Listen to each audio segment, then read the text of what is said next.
and welcome to Investors Hangout. This weekly interaction to help you learn and understand savings and investment issues is brought to you by Aditya Birla Sun Life Mutual Fund and Value Research.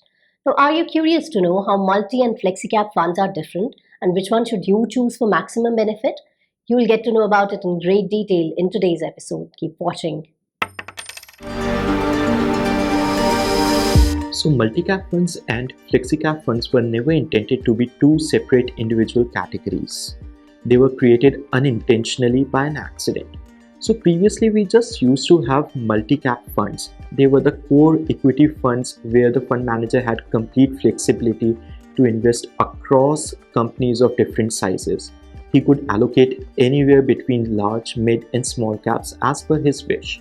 But then in September 2020, SEBI, the market regulator, tweaked the mandate for multi-cap funds. As per the new mandate, one had to invest at least 25% each in large, mid and small caps.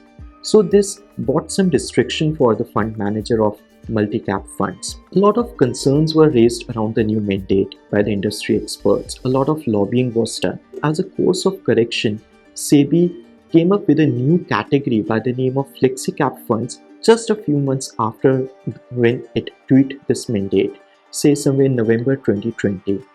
And the flexi cap funds carried the old mandate of multi-cap funds. It had all the same tenets. As a result, we ended up with two categories. One, multi-cap funds with a tweaked mandate which had to invest at least 25% each in large, mid and small caps, and other by the name of flexi cap funds which carried the old tenets of multi-cap funds. Flexi cap funds are completely flexible. The fund manager can invest anywhere across large, mid and small caps in any proportion. The only restriction they have is to invest a minimum of 65% in domestic equities. But usually, as a trend, what we have seen is that flexi cap funds usually maintain around 70% in large caps and the remaining in mid and small caps. On the other hand, multi-cap funds have a mandate. They are now more defined. They are bound to invest at least 25% each in large, mid and small caps separately.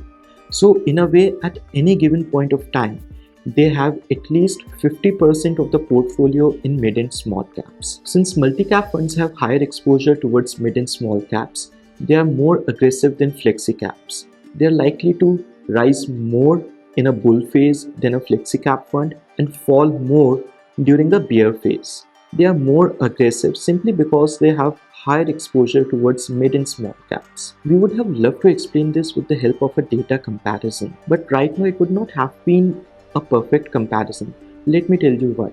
So quite a few funds in the multi-cap category are very new. They have just been launched, and because of the same, they have significant exposure to cash. The fund managers haven't been able to deploy completely the money that they have received. Any fund that is high on cash would certainly fall less when a market falls. In comparison to that, the flexi cap funds, the funds that we currently have in the category, are quite old, because when the SEBI introduced the new category flexi cap funds, a lot of multi-cap funds prefer to get transferred to the new category flexi cap fund so that they can continue with the old mandate of investing anywhere.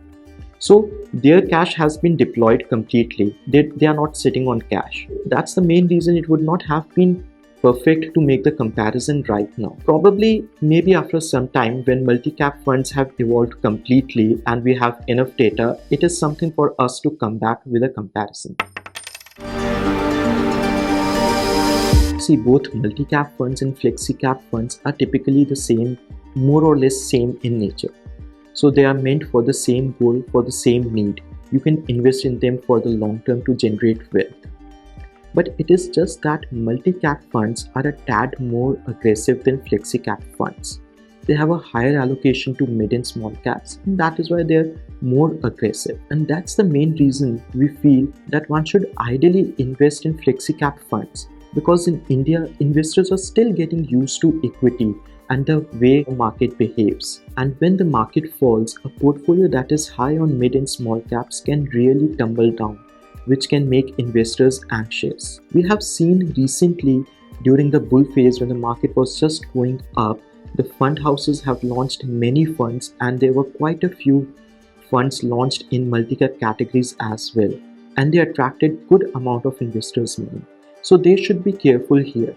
That's the main reason we feel that going through a conservative route by choosing a flexi cap fund would be more suitable for an investor. But somehow, if you really want to have a high allocation toward mid and small caps, then you can continue to have a additional fund in your bucket, a specific mid or a small cap fund in addition to the flexi cap fund. In fact, this will give you an opportunity to cherry pick the best fund from the mid cap category or the small cap category. It also depends on how far your goal is, and in addition, what's your risk appetite? What's your experience in the market? How long have you been investing? Because someone who has been in the market for long or has a goal far away may not get that anxious with market ups and downs. He can very well have a higher allocation to mid and small caps if he is comfortable with it. Otherwise, for someone who has just entered into the market or easily gets anxious with market ups and downs, probably a flexi cap fund is a better choice. They anyways give you exposure to mid and small caps, but at the same time have higher allocation to large caps to make your returns and portfolio more stable. Well, with that, it's a wrap. Keep watching this space for more information. If you like the show, do subscribe to our YouTube channel. Take care. Bye for now.